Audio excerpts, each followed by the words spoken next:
Hello, it's going to be quite an unscripted video yet again, because I only do it once in a while anyway, so what's the point writing all the scripts?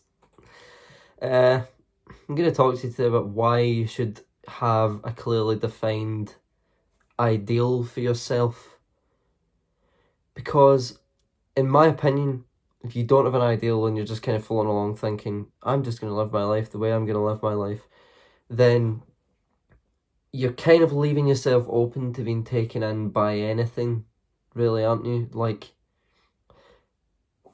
if you don't have your own defined set of principles that you've laid out for yourself, what's to stop someone else laying out principles that they would like for you and you being extremely influenced by that and just taking that on board whether it's right or wrong?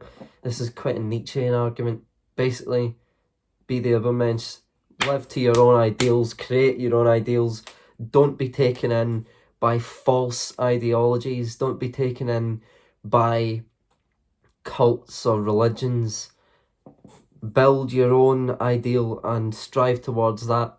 Now, this does not mean that you have to be constantly walking along the tightrope as Nietzsche described in Thus Spoke Zarathustra. You don't have to do that. That's extreme, and Nietzsche was extreme.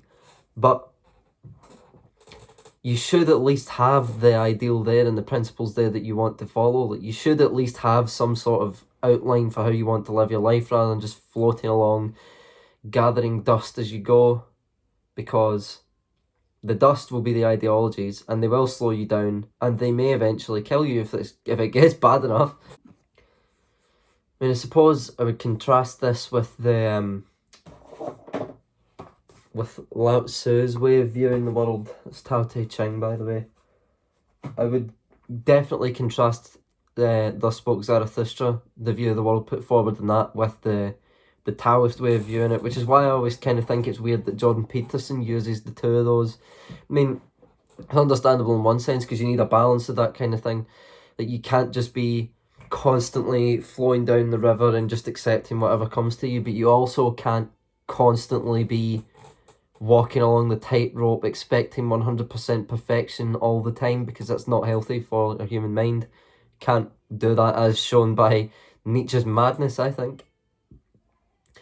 But you should definitely have a clear outline of where you want to go in your life and what you want, how you want to live your life, because if you don't, you are anybody's. And I mean that, you are anybody's. Anyone who comes along with a half-coherent stream of consciousness thought, myself, anyone who comes along with some sort of vaguely defined, sounds kind of right, but you know it's not, view of the world, you'll be taken in by that. And that's what the extremist ideologies do. Like, they come along, basically, quite a lot of them rely heavily on oppressor and oppressed. Like, quite a lot of them rely fairly heavily on the idea that one group are eternally the oppressors of another group, and that's unjust, and therefore we should oust the former from power for the embellishment of the position of the latter. I don't think that's a very good way of viewing the world, and I think it takes in a lot of young people because they don't really have a clear image of themselves yet, or a clearly defined image of themselves. You could say that I don't think you should use that as any sort of like devaluation of any activism or speech or whatever you want to, like public opinion spewing by young people, like people under 30 or whatever. I don't think they're or people under 25 actually. I don't think they're necessarily stupid, don't know anything, no experience of the world, all that stuff. I don't think that's necessarily true, although I'm willing to bet there are a large number of people my age and younger and slightly older as well who can basically be consigned to the category of they don't know what they want, they don't know who they are yet, so when an ideology comes forward, that allows them to simplify the world and keep it in a wee box here that they can see all of it, they think that's it sorted. The only way kind of around that is to take an ideology like liberalism that doesn't view the world, like, you can't really use it as a panacea. It's self-conscious of its flaws, and so it's invented the idea of freedom of speech to have like the self-criticism and the ideology. Like, take fascism with the like the idea of the state being wide awake and like socialized people and all this. Like, everything, there's not one thing that can be outside the worldview of the fascist. Otherwise, his whole worldview doesn't work, because it's determined upon the fact that he knows everything and he's taken everything into account. It's the same thing with a centrally planned economy. That's why it doesn't work, because no human being, like, even though human beings are the most complex things that we know of in the world and in the universe, like, there are more neurons in your brain, more neuronal connections than there are stars in the galaxy. It's like, that is a really complex thing, to the point where your intellect can't understand it. Like, you can't even understand yourself.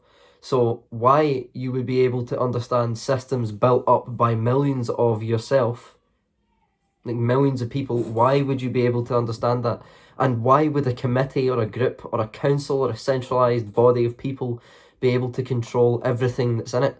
Like, that doesn't make sense to me. Isn't it just much more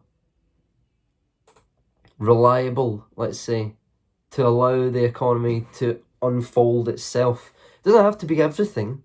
It doesn't have to be totally 100% free market, because then you get people selling heroin to 5-year-olds, and that's obviously bad. Like, that should obviously be outlawed. But at the same token, you can't have everything owned by the state, everything controlled by the one group of people who think they know what's best for everybody, because more than likely they don't. I don't think anyone knows what's best for everybody.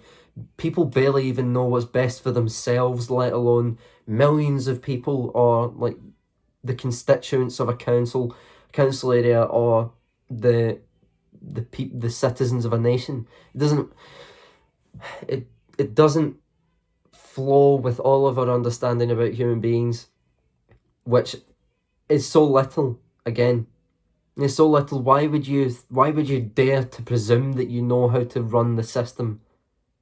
Isn't that obviously the point of democracy, that no one person or one group of people has the ability to do that? So you put it up for a vote, and that's the fairest way to do it, because everybody's going to have a different idea. So if everybody has a different idea of how to run the system, like the economic system, say, or like the world of social interactions, if everybody has a different idea of how to run that system, how do you choose one person without a vote? How do you go, right, we'll give this one person autocratic rule, or we'll give this bureaucratic rule over a certain district or a certain area or country or whatever? It's like, central planning is bad. But this started off as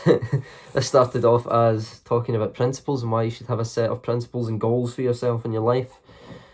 And just to kind of round all that up, I guess that does kind of fit in the stuff about the economic system. And I mean, you definitely have to have a kind of internal code of laws that you would like to live by, and it's kind of sometimes okay to break those laws, as long as it's not in too heinous a way. As long as you're not like hurting anybody or like destroying systems or committing crimes or whatever, it's kind of okay to break your own internal rules, as long as you figure out why you did it, where you went wrong, and how to maybe update the rules if you feel you can't keep to the first ones, to the original ones. At the same time though, again, take this into account. Don't walk along the tightrope like Nietzsche, because you probably will go mad, because no one has 100% perfection inherent in them, and no one has the inherent ability to make 100% perfection. So why strive for it? I mean, have an ideal, but don't even make the ideal 100% perfect.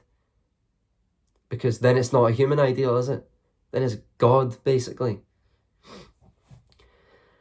And that's basically what the people possessed by ideologies have done. They've set this, or the people in the fictional example of the centrally planned economy, fictional,